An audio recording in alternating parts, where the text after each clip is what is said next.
Good morning I. Good morning नाही, good afternoon. Sonam, दुपारचे 12 वाजलेत, आता उजळलं व्हय तुला? ते आई, रात्री थोडा उशीर झाला होता झोपायला. माझ्या पोटामध्ये थोडा त्रास होत होता आई. बस झालं आता. ताई, आता तू पण काहीतरी बोलशील. ताई, घरामध्ये मी काय एकटीच राहते, तुम्ही पण राहता ना, मग तुम्ही माझ्यासोबत थोडंसं काम केलं तर काय फरक पडतो? राधिका, मी कोणतं काम नाही केलं तुझ्यासोबत? सकाळी कचरेवाला आला होता, मीच फेकला ना. तुला बोलले का फेक म्हणून? मग असं का बोलायलीस तुम्हाला की मी करत नाही म्हणून काम?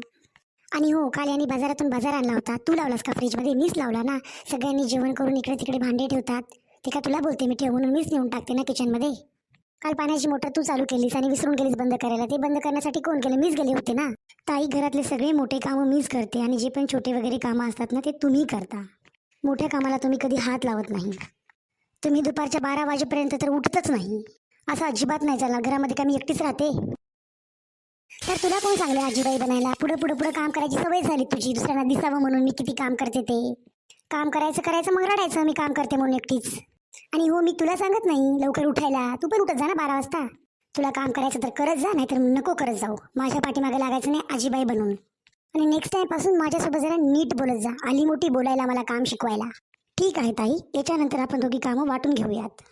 अगं सुमन, वाटणी तर दागिन्याची होते, जमिनीची होते, पैशाची होते, कामाची वाटणी होत नाही ग. आणि हो, कामाची वाटणी कोण करते बरं? ताई, प्रत्येक वेळेस मजाक करायचा नसतो. आई, तुम्हीच सांगा आता ताईला. आई, तुम्ही पण आता तिच्याकडूनच बोलणार ना? नाही सुमन, अशी काही गोष्ट नाही. तुला तर माझा स्वभाव माहिती आहे ना. मला माहीत आहे आई, तुम्ही खोटं बोलायल्या. जोपर्यंत तुम्ही तिला सपोर्ट नाही करत तोपर्यंत ती मला एवढं नाही बोलणार. तिची एवढी हिंमत आहे का मला बोलायला? मी 5 वर्ष काम केलं एकटीने या घरामध्ये. किती वेळेस ते तुमचे हातपाय दाबले, तुमची सेवा केली मी, बस हेच दिवस बघण्यासाठी. सॉरी ताई, तुम्हाला माझ्या बोलण्याचं जर वाईट वाटत असेल तर. माझं म्हणण्याचा हे अर्थ नव्हता ताई, पण आज खरंच सकाळपासून माझ्याने एकही काम होत नाही. माझे नुसते हातपाय डोकं दुखत आहे. राधिका, सकाळपासून तू खूप कामं केलीस. तुझ्या रूममध्ये जाऊन थोडासा तू आराम कर. इथे मी बघेल काय राहिले बाकी आता काम करायचं किचनमध्ये ते. आई, तुम्ही तर मला असं कधी नाही बोलल्या थोडंसं जाऊन रूममध्ये आराम कर. मी का स्टीलची बनलेली आहे? मला पण त्रास होतो ना. माझं पण डोकं दुखतं, मला पण चक्कर येते. मला तुम्ही कधी म्हणता का आई जाऊन आराम कर म्हणून? तेव्हा तर तुम्ही म्हणत नाही जाऊन आराम कर, मी बघते किचनमध्ये म्हणून.